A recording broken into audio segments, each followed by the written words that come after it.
Trump administration release ചെയ്ത Nicholas മദുറോയുടെ video ഫുട്ടേജാണ് നമ്മളിപ്പോൾ കണ്ടത്. വെനസ്വേലയുടെ ചുമതല ഇപ്പോൾ അമേരിക്കയ്ക്കാണെന്ന് പ്രസിഡന്റ് ട്രംപ് പറഞ്ഞു. തിരഞ്ഞെടുപ്പുകൾ പരിഗണിക്കുന്നതിന് മുൻപ് രാജ്യത്തെ സ്ഥിരപ്പെടുത്താനും പ്രശ്നങ്ങൾ പരിഹരിക്കാനുമുള്ള ശ്രമങ്ങൾക്ക് ഊന്നൽ നൽകും. നിക്കോളസ് മദുറോയെ ഇന്ന് ന്യൂയോർക്കിലെ കോടതിയിൽ ഹാജരാക്കും. Acting president of Venezuela Delcy Rodriguez തങ്ങളുടെ രാജ്യം മറ്റൊരു രാജ്യത്തിന്റെ കോളനി അല്ല എന്ന് പരാമർശിച്ചിരുന്നു. ഡെൽസി റോഡ്രിഗസ് ശരിയായത് ചെയ്തില്ലെങ്കിൽ അവർ വളരെ വലിയ വില നൽകേണ്ടി വരും, ഒരുപക്ഷെ മദുറോയേക്കാളും വലുതായിരിക്കും എന്ന് ട്രംപ് പറഞ്ഞു. വെനസ്വേലയുടെ അഭ്യർത്ഥന മാനിച്ച് UN സുരക്ഷാ കൗൺസിൽ തിങ്കളാഴ്ച യോഗം ചേരും.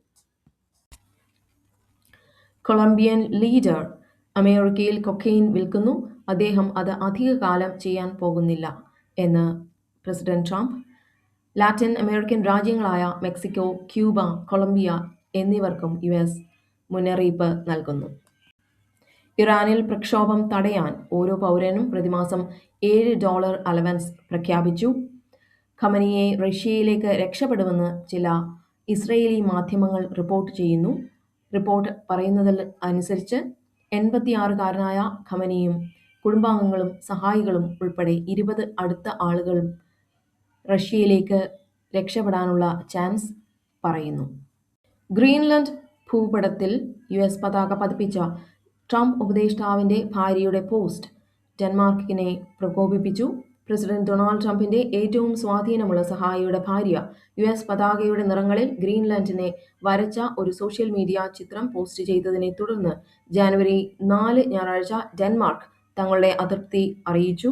ട്രംപിന്റെ deputy chief of staff Steven മില്ലറുടെ ഭാര്യ കാറ്റി മില്ലർ വെനസ്വേലയ്ക്കെതിരായ US സൈനിക നടപടിക്ക് ശേഷം ശനിയാഴ്ച വൈകുന്നേരം തന്റെ എക്സ് ഫീഡിൽ ഡാനിഷ് സ്വയംഭരണ പ്രദേശത്തിന്റെ ചിത്രം ചേർത്തു.